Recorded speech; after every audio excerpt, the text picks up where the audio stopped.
Ahora que la suerte finalmente nos sonrió, ya no tenemos que cargar con el peso de una vieja inútil. Recoge tus cosas y desaparece de mi vista. Esas fueron las palabras exactas que usó mi Sofía, mi única hija. No gritó. Lo dijo con una frialdad que helaba los huesos, mientras sostenía en su mano aquel pequeño pedazo de papel que cambiaría nuestras vidas para siempre. Ricardo, su marido, sonreía a su lado, con esa suficiencia que yo tanto despreciaba. Yo no dije nada. Simplemente levanté mi taza de café de la olla, esa que nos había acompañado por más de 20 años, y tomé un sorbo. El líquido caliente bajó por mi garganta, pero no pudo calentar el hielo que se había instalado en mi pecho. Sentí cómo las palabras de mi hija se convertían en una piedra pesada, una que se alojaba justo en el centro de mi alma, y supe, en ese instante, que algo dentro de mí se había roto de forma irreparable. Las palabras de mi hija rebotaban en mi cabeza, como un eco cruel en una iglesia vacía. La miré. Busqué en sus ojos algún rastro de la niña que yo había criado, la que peinaba con 2 trenzas y le cantaba para dormir. Pero no encontré nada. Solo había una dureza ajena, un brillo de codicia que nunca antes había visto tan desnudo. Ricardo, ese zángano, asentía con la cabeza, validando cada sílaba venenosa. ¿Cómo habíamos llegado a esto? Me pregunté mientras el murmullo de sus planes futuros, llenos de viajes a Cancún y compras en Polanco, zumbaba a mi alrededor como un enjambre de avispas. No era la primera vez que me humillaban, pero esta se sentía distinta. Era un punto final, una línea trazada en la arena con una crueldad que no admitía vuelta atrás. La niña que yo amaba había sido reemplazada por esta mujer que me veía solo como un estorbo, un mueble viejo que ya no combinaba con la nueva decoración. Mi mirada recorrió la cocina, cada rincón de la casita que compré con el sudor de mi frente, cosiendo ajeno día y noche en mi vieja máquina Singer. Recordé el olor a pintura fresca cuando nos mudamos, a Sofía correteando por el pequeño patio, sus risas siendo la única música que necesitaba. La mesa de madera, ahora marcada por los años y las tareas escolares, era el mismo lugar donde ella me había abrazado el día de su graduación de la preparatoria, prometiéndome que siempre cuidaría de mí.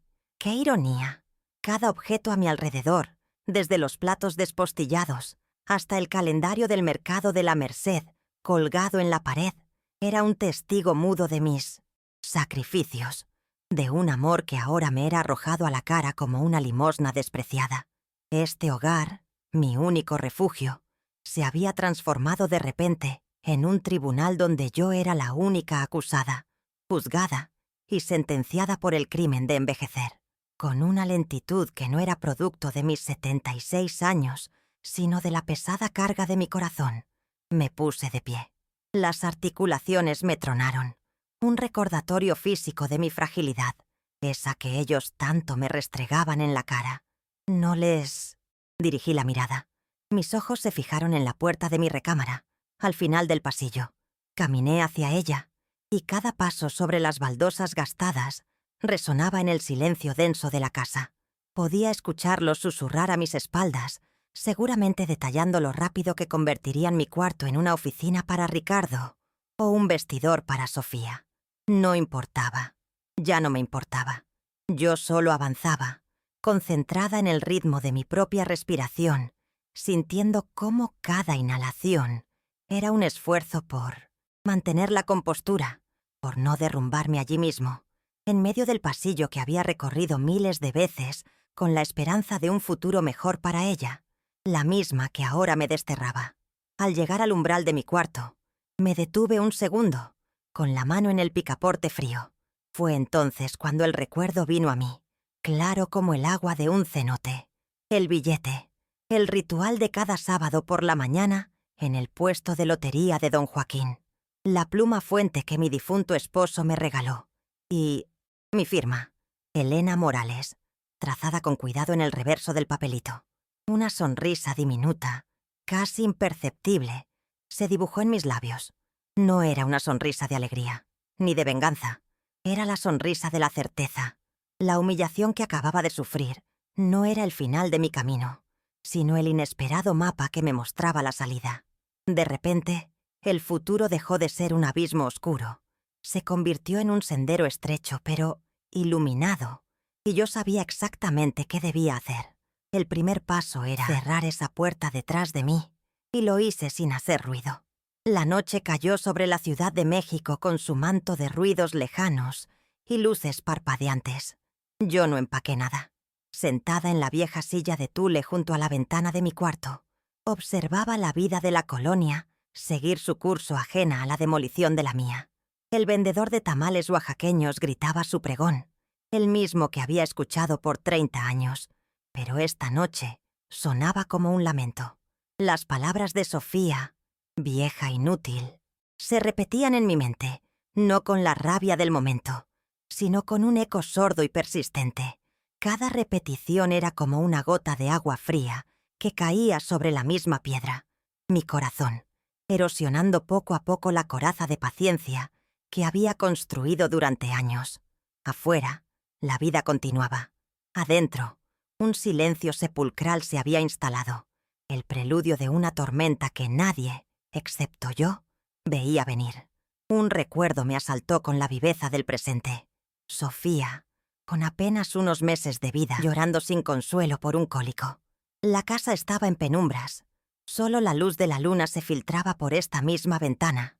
La acuné en mis brazos, paseándola por este mismo piso de madera que ahora sentía frío bajo mis pies. Le cantaba en voz baja una nana que mi madre me cantaba en nuestro pueblo de Oaxaca, una canción sobre el colibrí y la flor. Le prometí, en un susurro contra su cabecita cubierta de un pelo fino y suave, que el mundo sería suyo, que mis manos trabajarían sin descanso para que a ella nunca le faltara nada. El agotamiento de esa noche, la dulzura de su pequeño cuerpo contra el mío, se sentía ahora como una deuda impagable que la vida me estaba cobrando con los intereses más crueles.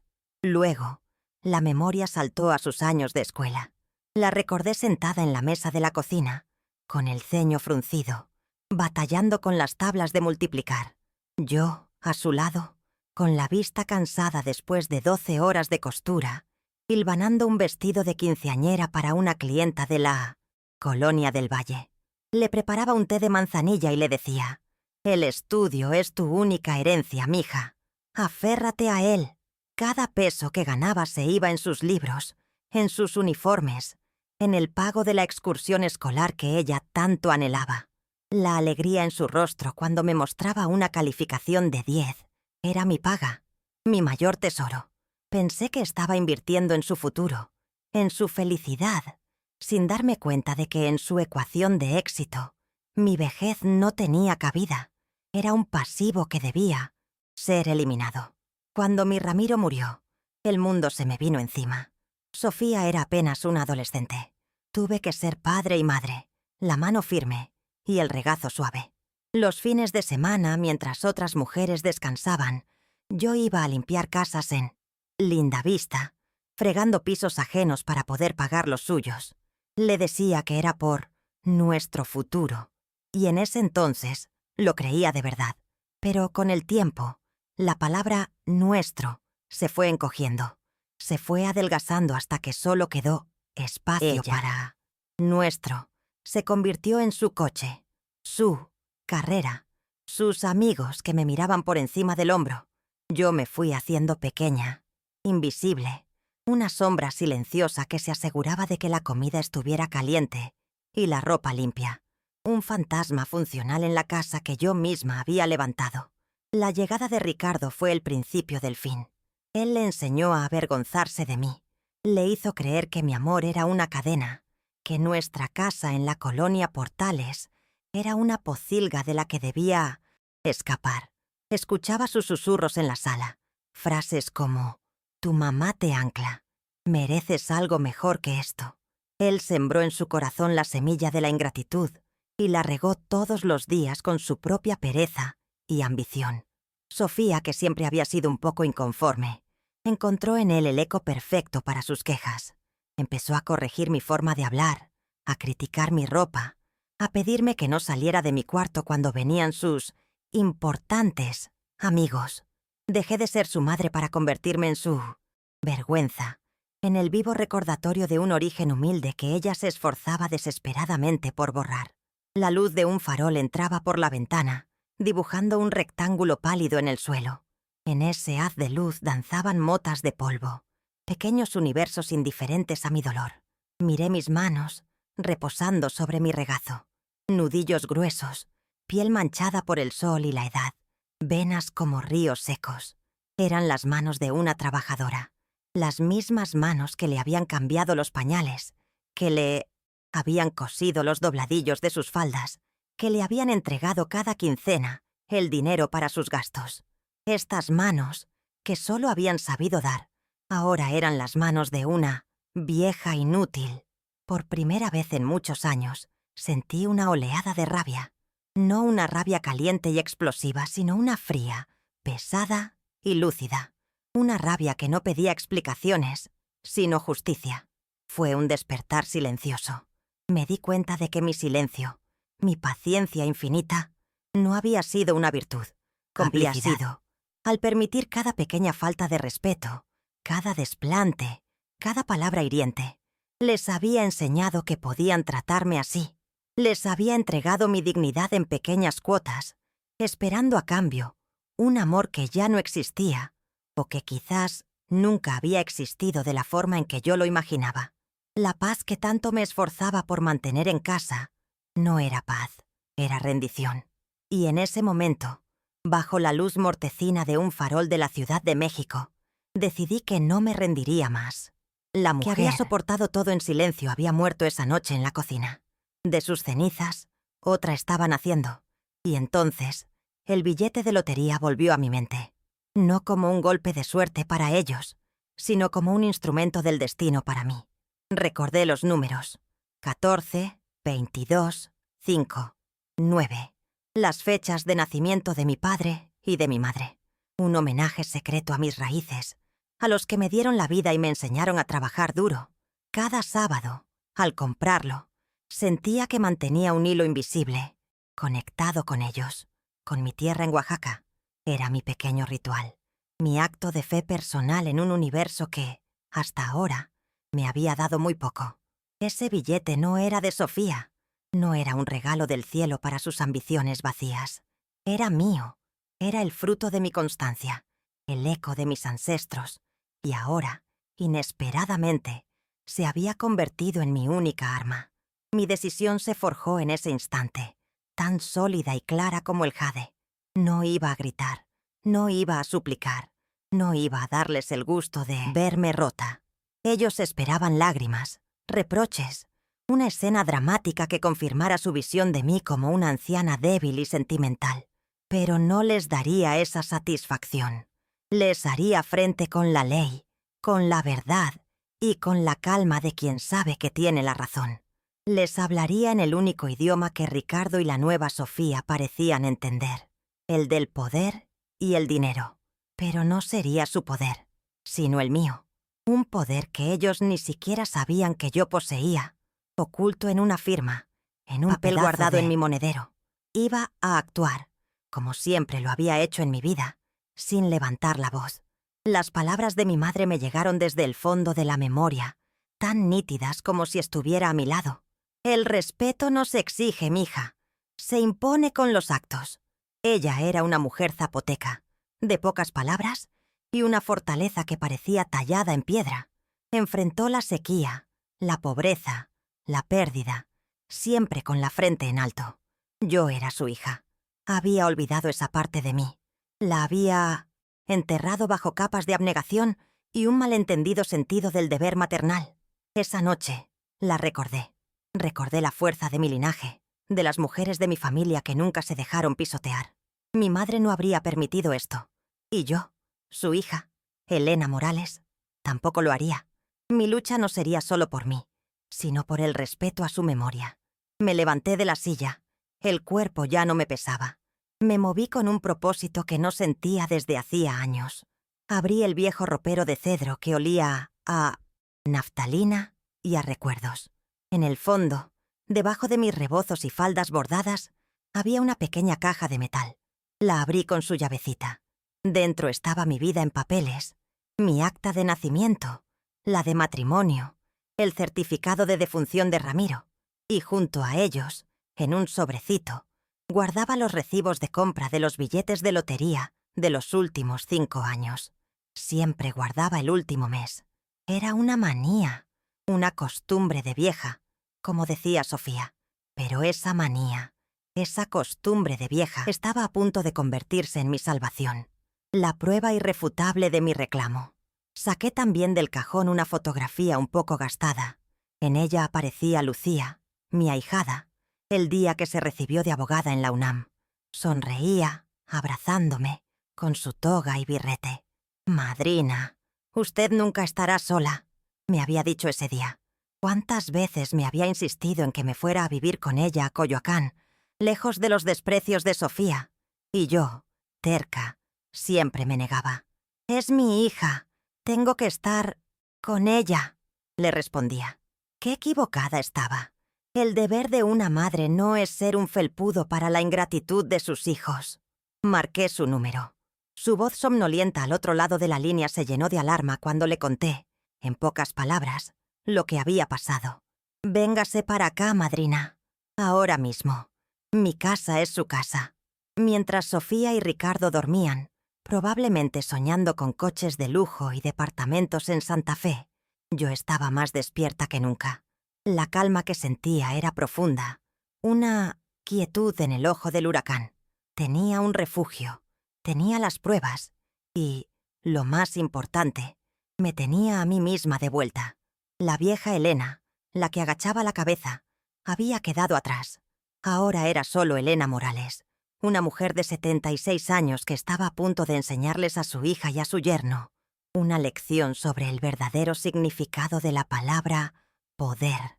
Y lo haría con la misma discreción con la que había vivido toda mi vida, demostrándoles que la fuerza más grande no es la que grita, sino la que actúa en silencio, con la precisión de una costurera que da la puntada final. No sentía odio. Es lo más extraño. Lo que sentía era una especie de liberación, como si me hubieran quitado un peso enorme de encima. El peso de tener que complacer, de tener que mendigar afecto, de tener que justificar mi propia existencia en mi propia casa. Sofía me había expulsado, sí, pero sin saberlo, me había abierto la puerta de la jaula. Me había devuelto mi libertad.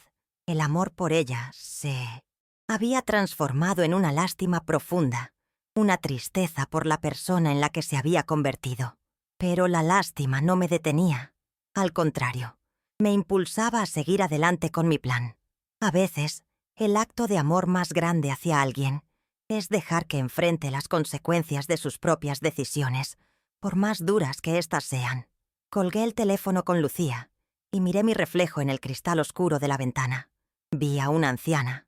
Sí, las arrugas en mi rostro eran el mapa de mis años, de mis risas y mis llantos, pero mis ojos, esos no parecían viejos. Tenían un brillo nuevo, una determinación de acero. Ya no era una víctima. Era la dueña de mi destino. Mi plan era simple, metódico. Primero salir de esa casa antes del amanecer, con mi dignidad como único equipaje. Segundo, ver a mi ahijada y aceptar su ayuda. Tercero, y más importante, contactar al mejor abogado que el dinero de Lucía pudiera encontrar. La guerra no había hecho más que empezar, pero yo ya sabía, con una certeza, que la victoria final sería mía. Me acerqué a mi cama y me senté en el borde. No iba a dormir. Iba a esperar el alba. En unas pocas horas, iniciaría el capítulo final de mi vida, y estaba decidida a escribirlo con mi propia letra, con la tinta de mi propia voluntad. Sofía creía que el billete de lotería era el final de su vida modesta. Pobrecita. No sabía que, en realidad, era el final de su vida tal y como la conocía. Y para mí, no era el principio de una vida de lujos. Era algo mucho más valioso. El principio de una vida en paz, dueña de mi silencio, de mi tiempo y, sobre todo, de mi respeto. El respeto que mi propia hija me había negado y que ahora yo, con mis propios actos, iba a recuperar. Mañana El primer paso sería llamar a un abogado. Lucía seguramente conocería a alguien bueno, alguien discreto pero implacable. Le explicaría todo. Le mostraría el recibo de compra. Le hablaría de mi firma en el reverso del billete. No habría lugar a dudas. La ley estaría de mi lado. No quería el dinero por el dinero. Lo quería por lo que representaba. La llave para cerrar esta puerta de humillación y abrir una nueva. Una donde nadie pudiera volver a llamarme inútil.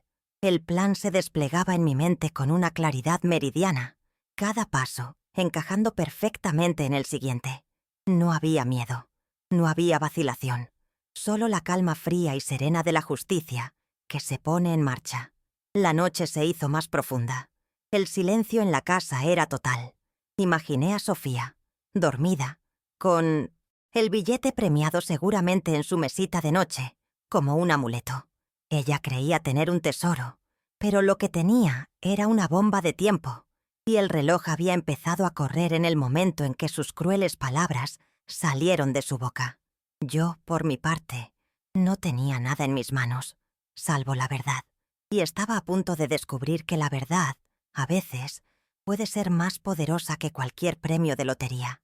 El amanecer ya no tardaría en llegar, y con él, el primer día de mi nueva vida.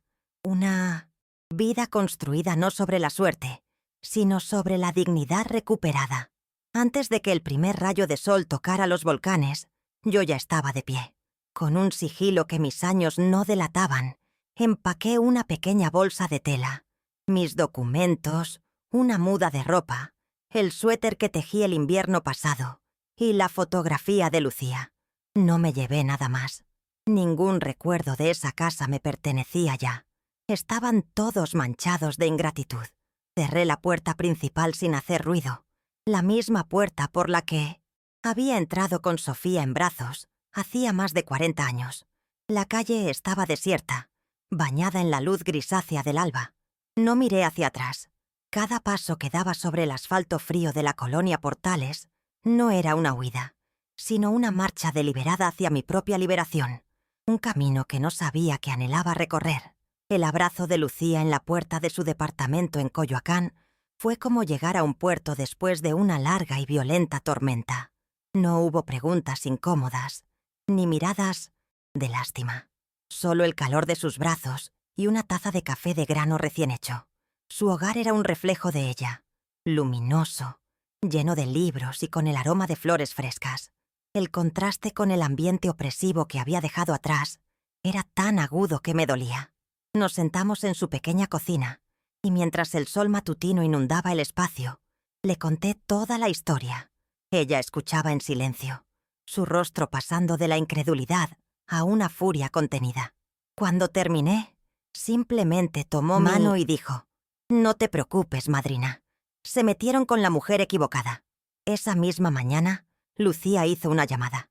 «Necesito al mejor Mateo. Es para mi madrina», le escuché decir con una firmeza que me conmovió. El licenciado Mateo Vega, un antiguo compañero suyo de la facultad, nos recibió esa misma tarde en su despacho de la colonia Roma. Era un hombre joven, pero con una mirada seria y penetrante que inspiraba confianza. Su oficina era elegante, pero sin la ostentación que yo asociaba con los abogados de las películas. Me sentí extrañamente tranquila. Por primera vez en muchos años, alguien me miraba sin condescendencia. Escuchaba mi historia como si mis palabras tuvieran un peso real, como si la opinión de una mujer de 76 años realmente importara en el mundo. Mientras el taxi nos llevaba por el bullicio del viaducto, no pude evitar reflexionar sobre mi papel como madre. ¿En qué momento me equivoqué? ¿Fue mi amor incondicional? ¿Mi sacrificio silencioso? ¿Lo que había creado a esta Sofía desconocida?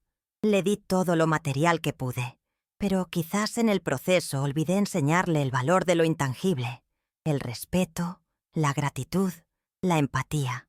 Llegué a la dolorosa conclusión de que el amor que no exige respeto a cambio no es amor, es un permiso para ser pisoteado, un amor que se convierte en servidumbre.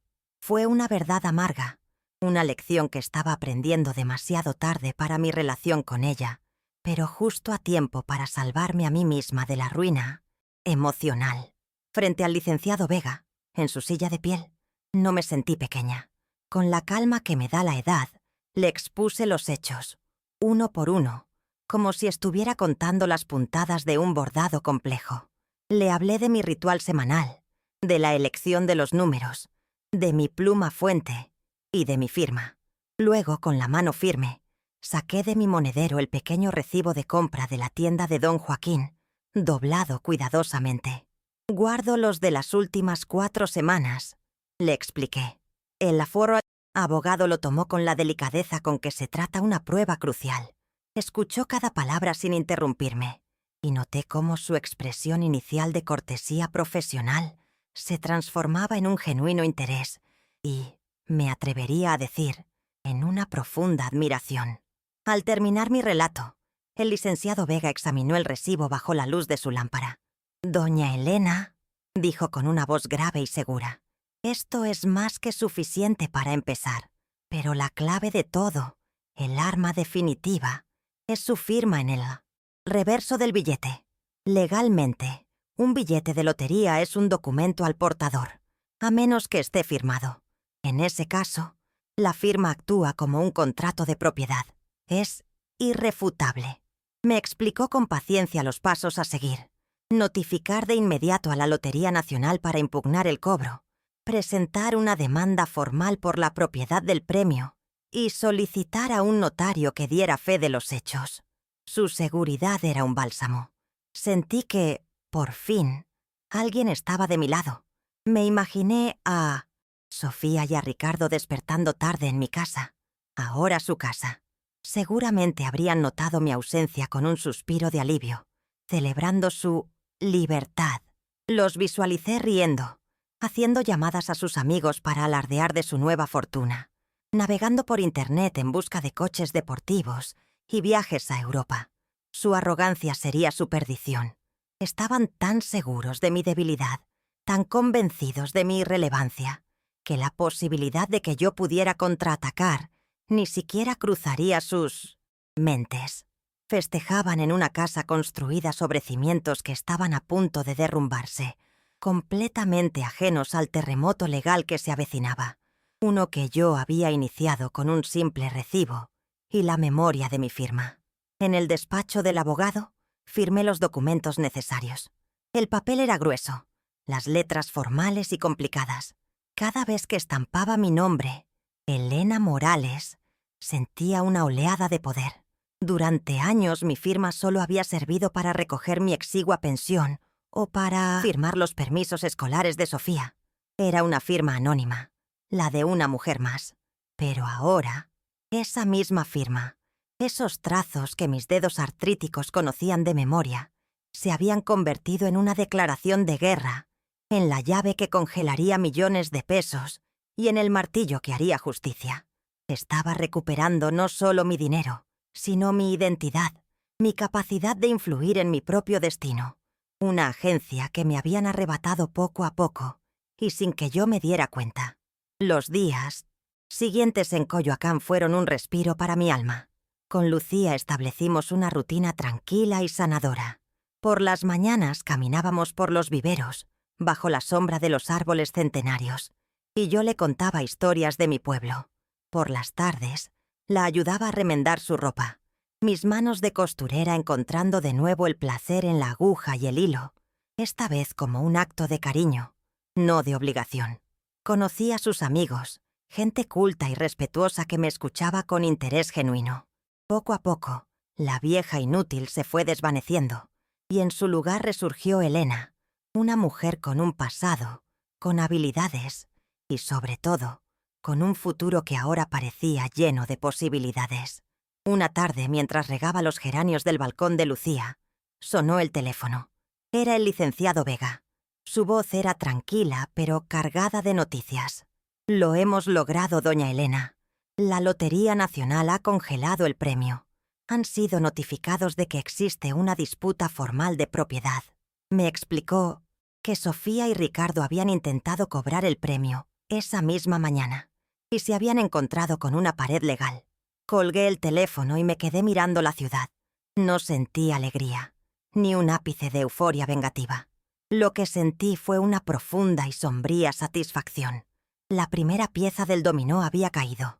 El mecanismo de la justicia, lento pero inexorable, se había puesto en marcha. Pude imaginar la escena con una claridad pasmosa. La furia de Sofía, su rostro descompuesto por la contrariedad, los gritos, las acusaciones. Seguramente culparía a los funcionarios, a la burocracia, a Ricardo por no haberlo hecho más rápido. Su soberbia le impediría ver la verdad. Jamás sospecharía de mí. En su mente, yo estaba ya derrotada, probablemente llorando en el rincón de alguna casa de caridad. Su incapacidad para verme como algo más que un objeto frágil y dependiente era mi mejor camuflaje. Ella creía que estaba luchando contra un sistema anónimo, sin saber que su verdadera adversaria era su propia madre, una mujer que conocía cada una de sus debilidades, porque había pasado toda una vida amándolas. Nunca me importó el dinero más allá de lo necesario para vivir con decencia. Trabajé sin descanso no para ser rica, sino para que a Sofía no le faltara un techo ni un plato de frijoles. Para ella y Ricardo, en cambio, el dinero lo era todo. Un símbolo de estatus, un pasaporte para un mundo de apariencias al que sentían que pertenecían. Creían que esa fortuna les daría poder. ¡Qué equivocados estaban! En esos días comprendí que el verdadero poder no reside en tener millones en el banco, sino en tener la conciencia tranquila, en ser dueño de tu propia dignidad. El dinero que estaba a punto de recuperar no era para comprar lujos, era para comprar mi paz, para construir un muro de respeto a mi alrededor que nadie nunca más pudiera derribar. El licenciado Vega nos aconsejó tener paciencia. Ahora la carga de la prueba recae sobre ellos, doña Elena. Tienen que demostrar cómo obtuvieron el billete y por qué no está firmado por ellos. Están en un callejón sin salida, nos aseguró por teléfono. Él estaba preparando el golpe final, una confrontación directa donde todas las cartas se pondrían sobre la mesa. Yo estuve de acuerdo. Había esperado toda mi vida, aguantando desprecios y humillaciones con una paciencia que a veces yo misma no entendía. Podía esperar unos días más. La paciencia, esa virtud que ellos confundían con debilidad, se había convertido, ahora en mi estrategia más afilada, esperando el momento preciso para dar la estocada final. Hubo una noche, mientras el insomnio me visitaba, en que la duda se asomó a mi corazón. Una voz pequeña, la de la madre que siempre seré, me susurró: ¿no estás siendo demasiado dura? Es tu hija, tu sangre. Por un instante, vacilé. Recordé su carita de niña, sus abrazos, pero entonces, como un relámpago, volvió a mi mente su mirada gélida en la cocina, su voz despectiva pronunciando la sentencia: el peso de una vieja inútil. Y la duda se disolvió como la sal en el agua. Esto ya no se trataba de una pelea familiar, se trataba de un acto de supervivencia. Estaba defendiendo mi derecho a existir con dignidad. No era venganza, era la necesaria amputación de una parte de mi vida que se había vuelto gangrenosa y amenazaba con destruirme por completo. La vida en el barrio de Coyoacán me estaba sanando. La gente me saludaba con un «Buenos días, doña Elenita» al pasar. La vendedora de quesadillas del mercado me guardaba siempre las de flor de calabaza, mis favoritas. Pequeños actos de amabilidad de extraños que me hacían sentir más vista y valorada que en mi propia casa durante los últimos 10 años. Esta nueva vida, esta tranquilidad, este respeto, era lo que estaba en juego. Cada sonrisa que recibía, cada conversación amable, reforzaba mi determinación. No solo luchaba por un premio de lotería, luchaba por mi derecho a pasar mis últimos años en este remanso de paz que el destino, irónicamente a través de la crueldad de mi hija, me había permitido encontrar. Finalmente la llamada que esperaba llegó. «Están listos», dijo el licenciado Vega. «Hemos concertado una reunión en las oficinas de un asesor financiero en Polanco. Su abogado les ha dicho que es para negociar una posible división del premio. Creen que van a negociar, que tienen el sartén por el mango. La trampa estaba puesta. Ellos acudirían, arrogantes y confiados, esperando repartirse un botín que ya no les pertenecía. No sabían que la principal interesada, la verdadera dueña de la fortuna, estaría allí para recibirlos. El momento de la verdad, el clímax de esta triste ópera, había sido programado para el día siguiente a las 5 de la tarde. Esa tarde, me preparé para la confrontación como una guerrera se prepara para su batalla final. No elegí armas, sino mi atuendo. Un vestido oscuro, sencillo pero impecable, el que usaba para las ocasiones especiales. Sobre mis hombros coloqué mi rebozo de seda de Santa María del Tule, el que mi madre me había regalado. Era mi armadura, el símbolo de mi herencia y mi fortaleza. Me miré en el espejo de cuerpo entero del cuarto de Lucía. Vi a una anciana, sí, pero mis ojos no flaqueaban. En ellos no había miedo, solo la calma serena de quien está a punto de reclamar lo que es suyo, la determinación inquebrantable de una matriarca que ha sido subestimada por última vez.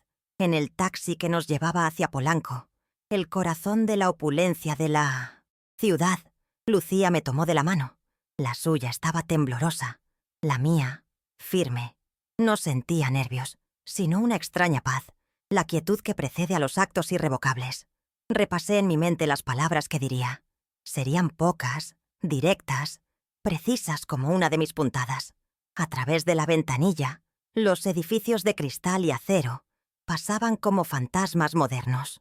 Yo, una costurera de Oaxaca, me dirigí al centro neurálgico del poder y el dinero para enfrentarme a mi propia hija. Pero no iba como una víctima. Iba como la reina en un tablero de ajedrez, a punto de hacer el movimiento final y declarar, sin levantar la voz, el jaque mate. El edificio en Polanco era un monstruo de cristal y acero que parecía querer perforar el cielo. En el vestíbulo, el mármol brillaba tanto que podía ver mi propio reflejo, distorsionado y pequeño, en el suelo. El aire olía a limpio, a un aroma artificial y caro que no tenía nada que ver con la vida real. Lucía y el licenciado Vega caminaban a mi lado, sus pasos resonando con seguridad en el silencio imponente del lugar. Yo, en cambio, avanzaba con la parsimonia de mis años, mi rebozo bien puesto sobre los hombros, sintiéndome como una figura de barro de Oaxaca en medio de una galería de arte moderno. No estaba intimidada, pero sí profundamente consciente de que aquel no era mi mundo. Yo pertenecía a la tierra, a la tela y al hilo, no a estas frías catedrales de la codicia. Al abrirse la puerta de la sala de juntas, los vi. Estaban sentados al otro lado, de una mesa de caoba tan larga como mi antigua cocina y mi sala juntas. Sofía llevaba un vestido rojo y brillante, demasiado llamativo para la tarde, y Ricardo un traje que a todas luces le quedaba un poco apretado. Intentaban proyectar una imagen de riqueza y poder, pero solo conseguían parecer un par de niños disfrazados con la ropa de sus mayores. En sus rostros había una mezcla de impaciencia y arrogancia. Cuando nuestros ojos se encontraron, la expresión de mi hija se transformó. La soberbia dio paso a la más pura incredulidad, y luego a una rabia sorda y profunda que endureció sus facciones, hasta hacerla irreconocible para mí. «Tú». La palabra salió de su boca como un escupitajo, resonando en la acústica perfecta de la habitación. «¿Qué diablos haces aquí, vieja?». Se puso de pie de un salto, señalándome con un dedo tembloroso. Ricardo, a su lado, pareció encogerse por un instante, sorprendido, antes de adoptar una máscara de desdén para secundarla. El asesor financiero, un hombre de cabello plateado y traje impecable, nos miraba a todos con una confusión apenas disimulada. El abogado de Sofía, un joven nervioso, se ajustó las gafas y carraspeó, claramente tomado por sorpresa. Yo no respondí. Soporté la mirada de odio de mi hija sin pestañear, sintiendo cómo el desprecio de su voz rebotaba contra el escudo de mi nueva determinación. El licenciado Vega dio un paso al frente, su calma actuando como un contrapeso a la histeria de Sofía. «Buenas tardes», dijo con una voz firme y clara. «Mi nombre es Mateo Vega y represento a la señora Elena Morales». Colocó su portafolio de piel sobre la mesa con un golpe seco y controlado. Estamos aquí para resolver el asunto de la propiedad legítima del billete de la Lotería Nacional número 2508, serie 4. El uso de mi nombre completo y el tono legal y formal parecieron descolocar a Sofía por un segundo. El ambiente, ya tenso, se cargó de una electricidad palpable. Era evidente que ellos esperaban una negociación, no la presencia de la dueña del premio. Una risa áspera y desagradable brotó de la garganta de Sofía. ¿Propiedad? No sea ridículo. El billete es mío. Yo lo encontré. Esta señora no tiene nada que ver, le repito. Se giró hacia el asesor financiero, su voz subiendo de volumen. Seguramente está senil, y este abogaducho quiere aprovecharse de ella para sacarle dinero. Esto es un acoso. Llamen a seguridad y saquen a esta mujer de aquí, ahora mismo. Su actuación era desmesurada, intento desesperado por tomar el control de una situación que se le escapaba de las manos, por reafirmar su autoridad a base de gritos en un lugar donde los gritos solo delataban la debilidad y la falta de clase. Ella creía que el que más gritaba era el que más razón tenía. En medio de su perorata, levanté mi mano derecha, solo un poco, en un gesto que pedía silencio. Y, para mi sorpresa, funcionó. Sofía se calló a media frase, y todos los ojos en la sala se posaron en mí. El poder del silencio, a veces, es más atronador que cualquier grito. Fue entonces cuando hablé, mi voz saliendo sin esfuerzo, baja pero perfectamente audible, en el silencio repentino. No, Sofía, no estoy senil.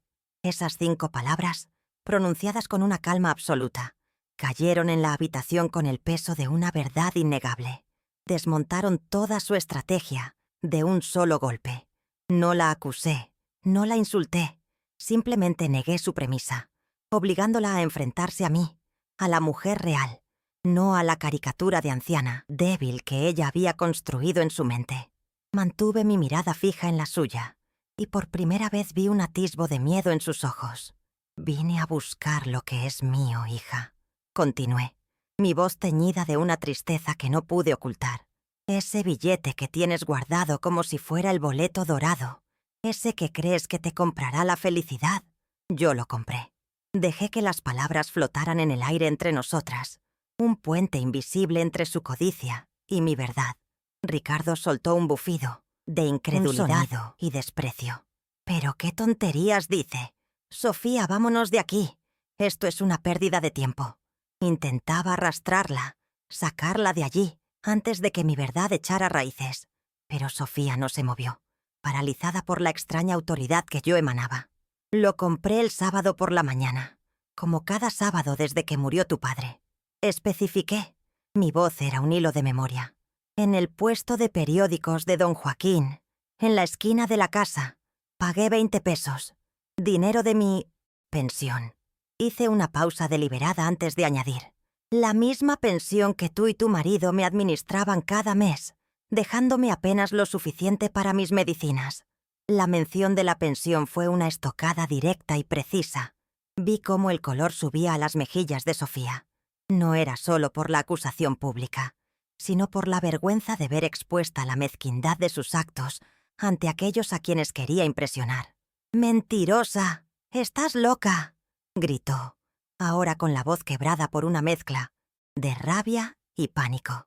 Se volvió hacia su abogado buscando un salvavidas. «¡Haz algo! No puedes dejar que me insulte así. Es mi palabra contra la de una vieja amargada y resentida». Pero su abogado ya no la miraba con confianza. Sus ojos iban de mí al licenciado Vega, evaluando la situación, dándose cuenta de que su caso, que parecía tan sencillo, acababa de complicarse de una forma que no había previsto. La desesperación de Sofía crecía a cada segundo.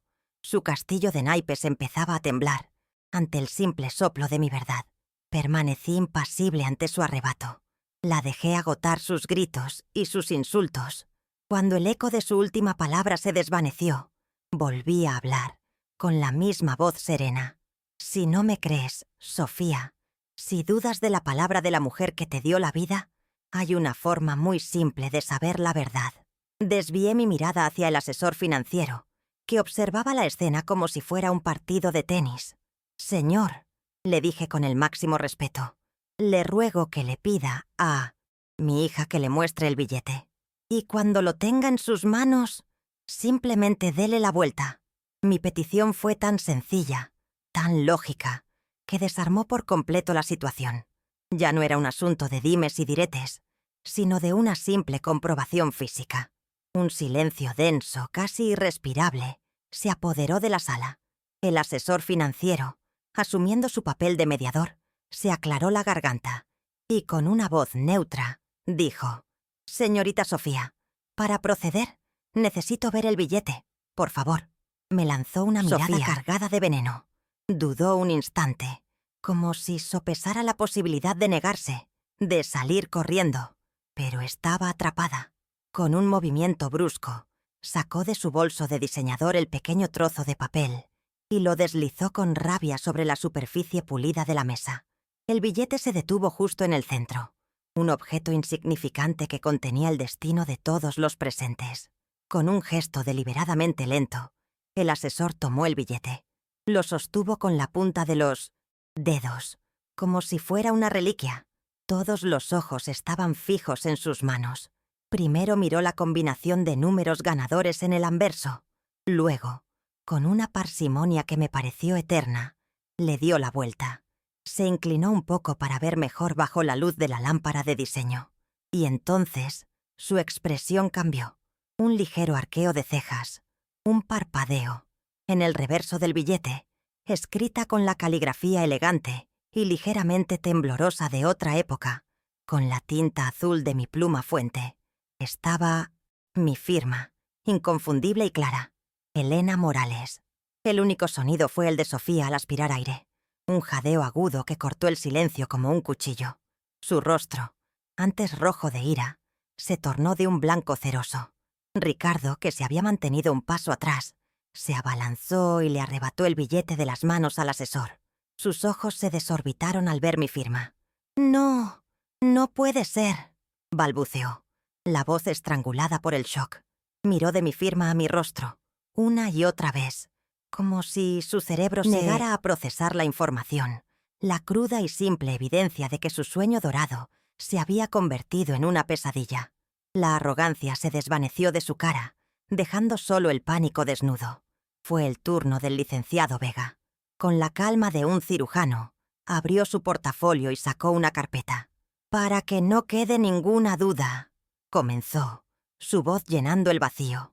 «Aquí tengo una orden judicial que certifica el congelamiento del premio hasta que se aclare la titularidad. También un acta notarial que da fe del testimonio de mi clienta. Y, por si fuera poco, el recibo original de compra del billete». Colocó los documentos sobre la mesa, uno por uno. «Cualquier intento de cobrar este premio será considerado un delito de fraude». El derrumbe de Sofía y Ricardo fue total. Ya no había gritos ni insultos, solo un silencio abrumador, el silencio de la derrota absoluta. Se quedaron allí, de pie, rotos, mientras el imperio que habían construido en sus mentes se desvanecía en el aire, acondicionado de aquella sala de juntas. Yo los observé, mi corazón pesado por la tristeza de su caída, pero mi espíritu, por fin, en paz. Cuando su abogado se los llevó de la sala de juntas, Sofía no me dirigió ni una sola mirada. Se fue en silencio, con los hombros caídos, convertida de repente en una extraña. Ricardo la seguía como una sombra patética. No sentí el júbilo de la victoria. Sentí un vacío profundo, la tristeza de una amputación necesaria. Era el final definitivo de un lazo que se había podrido sin que yo me diera cuenta. El licenciado Vega puso una mano en mi hombro y dijo con voz suave: «Se ha hecho justicia, doña Elena». Yo asentí, pero en mi interior sabía que la justicia a veces tiene el sabor amargo de la ceniza. Lucía me abrazó, y en su calor encontré el único consuelo que necesitaba en ese momento, el ancla en la tormenta de mi propia vida. Los trámites para la transferencia del premio a mi nombre fueron extrañamente impersonales. Firmé más papeles. Abrí una cuenta bancaria especial. Un día el gerente del banco me mostró un estado de cuenta y vi una hilera de números tan larga que no parecía real. Era una cantidad de dinero que mi mente, acostumbrada a contar centavos, no podía procesar. Me sentí como una espectadora de mi propia vida. No era el dinero lo que me importaba. Mirar esos números no me producía alegría, sino una sensación de vértigo. La verdadera fortuna ya la había ganado el día que decidí levantarme y reclamar mi dignidad. El dinero era solo la consecuencia, la herramienta que me permitiría reconstruir mi vida sobre un terreno más firme. No tuve que buscar noticias de ellos. Las noticias encontraron la manera de llegar a mí. A través de Lucía, quien se enteró por un conocido en común, supe del colapso de su mundo de fantasía. Antes de la reunión, en su arrogancia, se habían endeudado hasta el cuello. Habían dado el enganche para un penthouse en Bosques de las Lomas, comprado a crédito, un auto alemán que apenas sabían pronunciar, y gastado miles de pesos en ropa y cenas caras para impresionar a gente que ni siquiera les caía bien. Cuando el dinero prometido se evaporó, la realidad los golpeó con la brutalidad de un tren de carga. Los acreedores empezaron a llamar, las deudas se acumularon, y el castillo de naipes que habían construido se vino abajo con un estrépito silencioso. La parte más cruel para ellos, supongo, fue la humillación pública. Se habían jactado de su golpe de suerte con todo el mundo.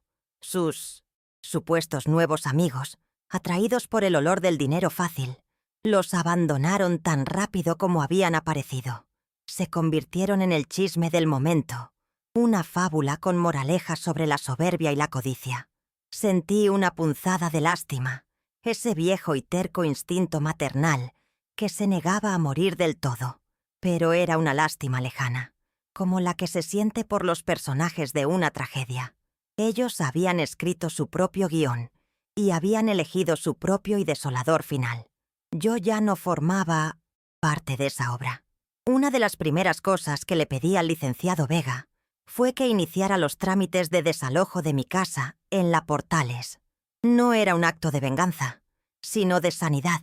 No podía imaginar volver a pisar esas habitaciones, a dormir en ese cuarto donde había soportado tantas noches de insomnio y angustia. Cada rincón estaba impregnado de malos recuerdos. Necesitaba cortar ese último lazo físico, purificar mi presente de las cenizas de mi pasado. La notificación legal les dio 30 días para abandonar la propiedad.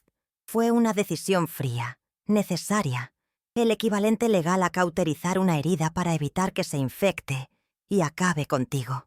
Vendí la casa. La operación se concretó sorprendentemente rápido, como si el destino tuviera prisa por ayudarme a cerrar ese capítulo. El día que firmé las escrituras ante el notario, sentí que me quitaba de encima el último ladrillo de una carga que había llevado por décadas. No volvía por mis cosas. ¿Qué podía haber allí que quisiera conservar? Unos cuantos muebles viejos, ropa gastada, fotografías de una felicidad que ahora parecía una ficción. Le dije al nuevo dueño que podía quedarse con todo o tirarlo. Mi vida ya no estaba contenida en esos objetos. Mi nueva vida cabía en una pequeña bolsa y en un corazón que, por primera vez en mucho tiempo, se sentía ligero y en paz. Con una mínima parte de mi nueva fortuna, compré un departamento en una calle tranquila de Coyoacán, a pocas cuadras de la casa de Lucía. No Una era mansión. ni un penthouse de lujo. Era un lugar lleno de luz, con un balcón lo suficientemente grande para mis macetas de geranios y bugambilias. Desde mi ventana podía ver las copas de los fresnos y escuchar el canto de los pájaros por la mañana. La primera noche que dormí allí, en mi propia cama, en mi propio silencio, sin miedo a las humillaciones del día siguiente, lloré. Pero no eran lágrimas de tristeza, sino de un alivio tan profundo que se sentía como volver a nacer. Había encontrado mi santuario. Mis días adquirieron un nuevo ritmo, uno dictado por mis propios deseos y no por las necesidades de otros. Me levantaba con el sol, regaba mis plantas y caminaba sin prisa hasta el mercado para comprar mis verduras frescas. Volví a cocinar los platillos de mi tierra, el mole negro, los chapulines, las tlayudas. El aroma de las especias llenaba mi cocina y mi alma. Redescubrí el placer de las cosas sencillas, el sabor del chocolate de agua por la mañana, la textura de un buen queso, de Oaxaca, el calor del sol en mi rostro mientras leía en mi balcón. Eran pequeñas alegrías que había olvidado, tesoros sepultados bajo años de servicio y tristeza que ahora desenterraba uno por uno. Un mes después, hice algo que había soñado hacer por 50 años. Volví a mi pueblo en la sierra de Oaxaca. El viaje en autobús fue largo, pero cada kilómetro me acercaba más a mí misma. El aire olía a tierra mojada y a copal. Encontré a primos lejanos que me recibieron con la calidez genuina de la gente de campo. Visité las tumbas de mis padres en el pequeño panteón de la iglesia. Les llevé flores de cempasúchil y les conté, en un susurro, que por fin estaba en paz. Caminar por las mismas calles de tierra por las que corrí de niña fue un bálsamo para mis heridas, un recordatorio de quién era yo, antes de ser la madre de Sofía, antes de ser una viuda, antes de ser una vieja inútil. Fue en Oaxaca donde la idea nació. Al visitar el mercado vi a tantos ancianos como yo, con la piel curtida por el sol y la historia en la mirada, vendiendo unas cuantas verduras o artesanías para sobrevivir. Muchos de ellos, me contaron, habían sido olvidados por sus hijos, que se habían ido a la capital o al otro lado, en busca de una vida mejor, dejando atrás a quienes les dieron la vida. Vi mi propio reflejo en su soledad, pero la suya estaba agravada por una pobreza que partía el alma. Una chispa se encendió en mi interior. Mi dinero, esa fortuna caída del cielo, tenía un propósito más grande que mi propia comodidad. A mi regreso a la Ciudad de México les conté mi idea a Lucía y al licenciado Vega. Quería usar la mayor parte del dinero para crear una fundación, no un asilo, no un lugar donde arrinconar a los viejos. Quería crear un hogar, un centro de día donde los ancianos abandonados pudieran encontrar no solo comida y atención médica, sino dignidad, un lugar con talleres, con música, con un jardín donde pudieran sentir el sol, con gente que los escuchara, un lugar donde la palabra inútil estuviera prohibida, donde cada arruga fuera tratada como una medalla de honor, como un mapa de la vida. Así nació la Fundación Elena Morales. El proceso de darle vida me llenó de una energía que creía perdida para siempre. Mateo se encargó de los aspectos legales, Lucía de la organización, y yo puse el alma. Encontramos una casona antigua en el centro de Tlalpan, con un patio enorme y lleno de jacarandas. Pasé meses supervisando su renovación, asegurándome de que cada rincón fuera accesible, luminoso y acogedor. Elegí los colores de las paredes, los muebles, las telas de las cortinas. Por primera vez en mi vida, no estaba construyendo un hogar para otros.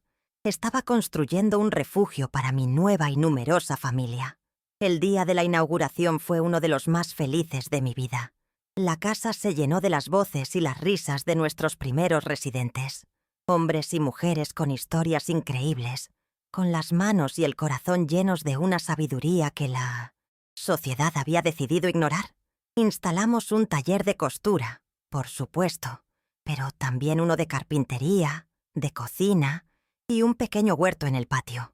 La casa dejó de ser un edificio para convertirse en una colmena de actividad, un lugar donde la vida no terminaba, sino que florecía de una manera nueva y diferente. Yo no era la directora ausente que solo firmaba cheques. Estaba allí todos los días. Me convertí en la maestra del taller de bordado, compartiendo las técnicas que mi abuela me había enseñado. Pero más que enseñarles a coser, aprendí a escuchar. Cada uno de los residentes era un libro abierto, lleno de historias de amor, de pérdida, de lucha. Encontré en ellos el reflejo de mis propias batallas y la certeza de que la resiliencia humana es la fuerza más poderosa del universo. Dejé de ser la madre de una para convertirme en la compañera de muchos. Me hice especialmente amiga de Roberto, un ebanista jubilado de Veracruz, a quien sus hijos habían internado en un asilo, miserable después de quedarse con su taller. Tenía las manos grandes y nudosas, pero una sonrisa dulce que rara vez mostraba. Pasábamos las tardes en el jardín, él contándome sobre los tipos de madera y yo sobre los colores de los hilos. Había en nuestra amistad un entendimiento tácito, un profundo respeto mutuo forjado en el dolor compartido de la ingratitud filial.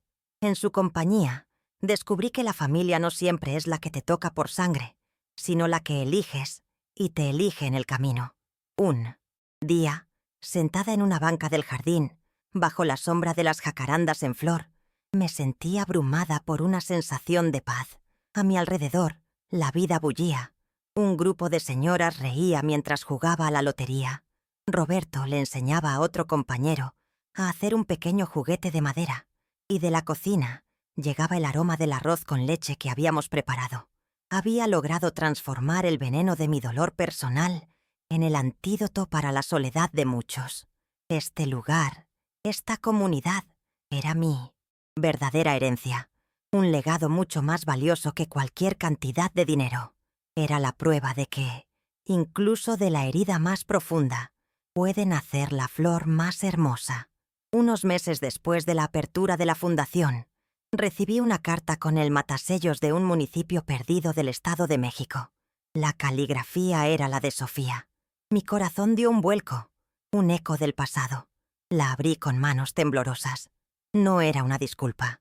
Era una larga letanía de quejas y autocompasión. Me culpaba de su ruina, de su desgracia, de que Ricardo la hubiera abandonado.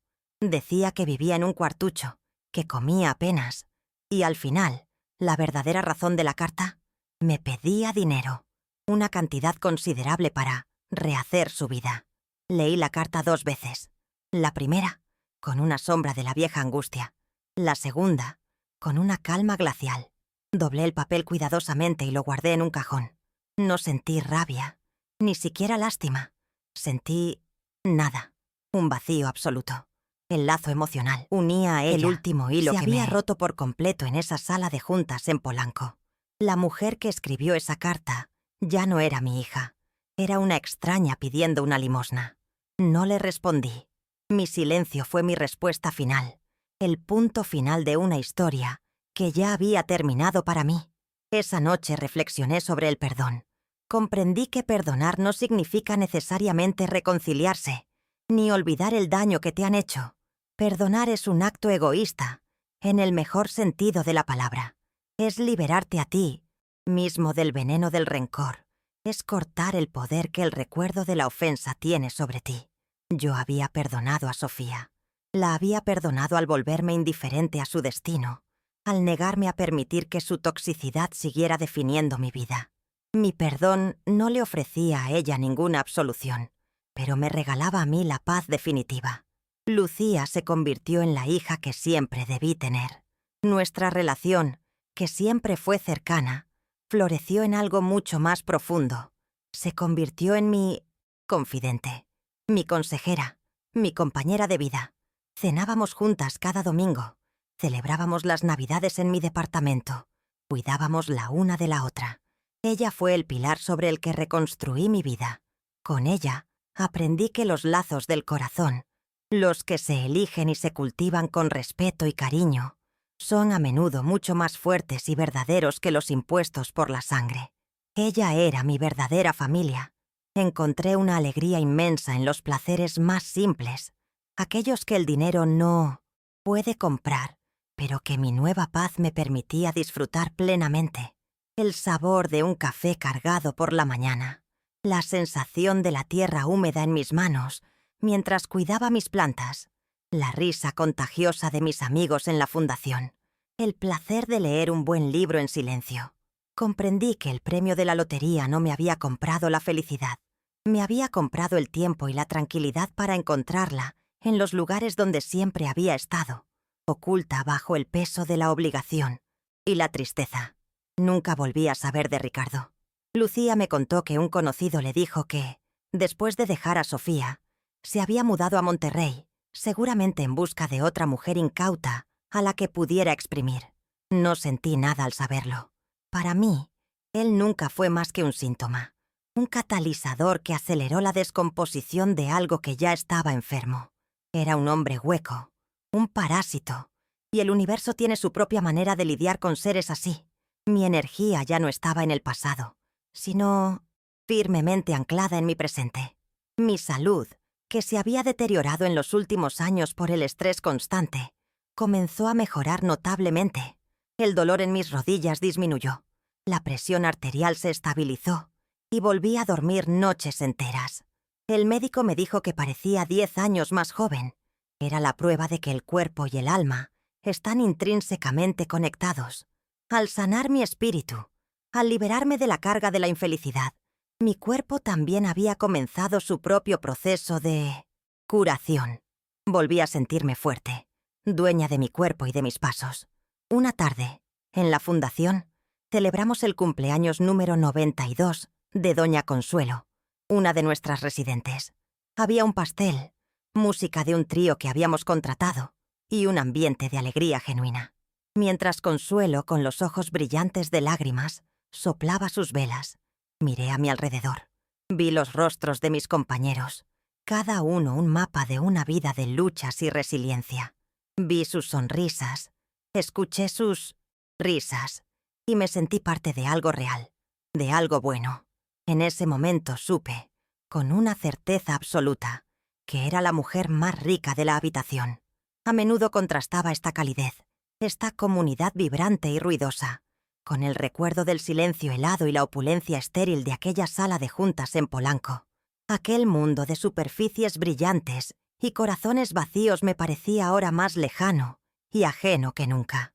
Ellos creían que el poder estaba en esos rascacielos de cristal, en esas cuentas bancarias de múltiples ceros. ¡Qué equivocados estaban! El verdadero poder estaba aquí, en el abrazo de un amigo, en la satisfacción de un trabajo bien hecho, en la capacidad de convertir el dolor en esperanza. Ellos se quedaron con el billete quemado. Yo me quedé con el verdadero premio. El taller de costura en la fundación se convirtió en mi santuario personal.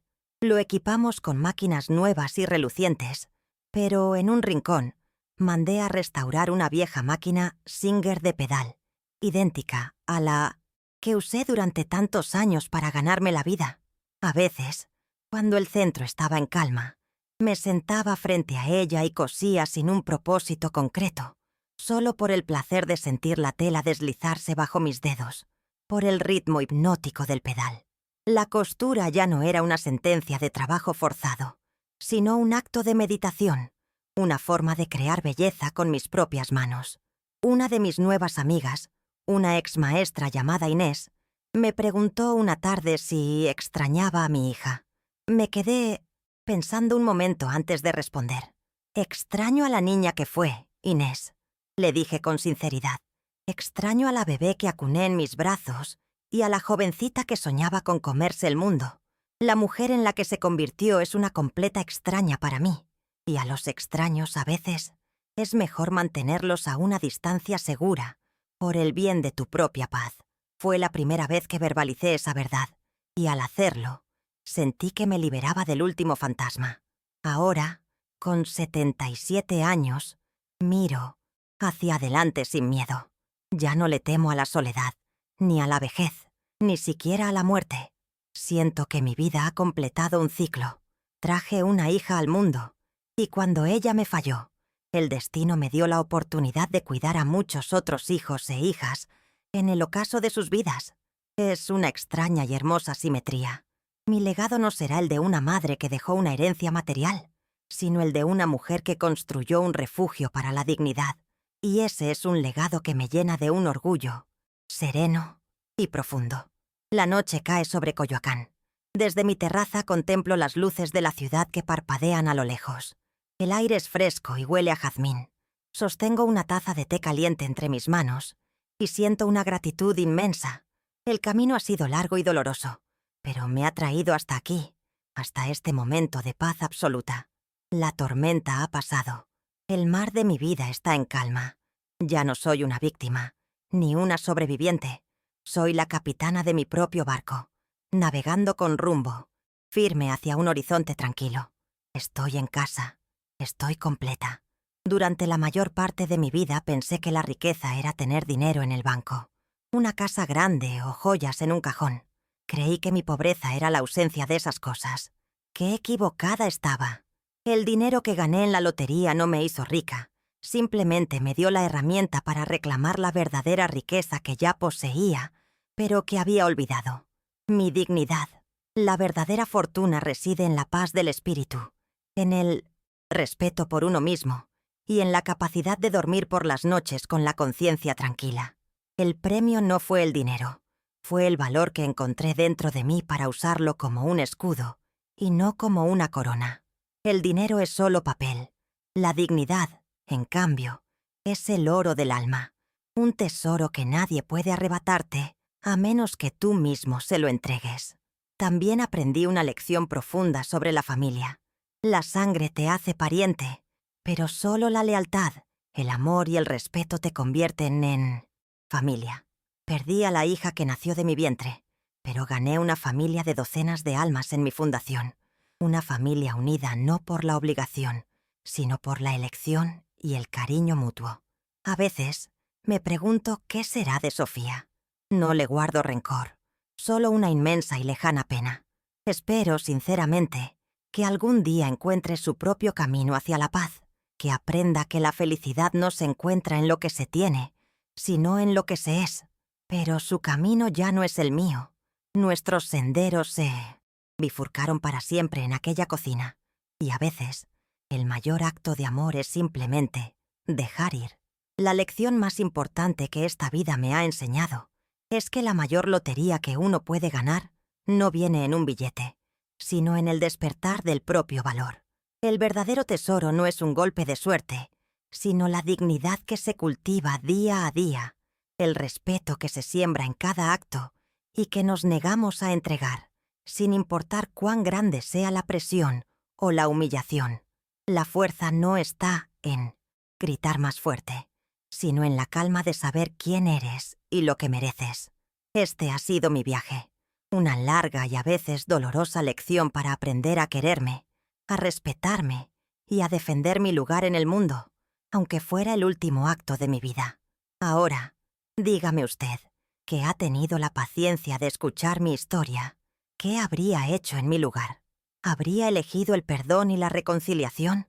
¿O la dignidad y la ruptura? A veces, por la noche, todavía me lo pregunto, aunque sé en mi corazón que tomé la única decisión que podía tomar para sobrevivir. Cada vida es un mundo, y cada corazón tiene sus propias razones. Me daría un gran consuelo conocer su pensamiento. Y cuénteme también desde qué rincón de este mundo me está escuchando.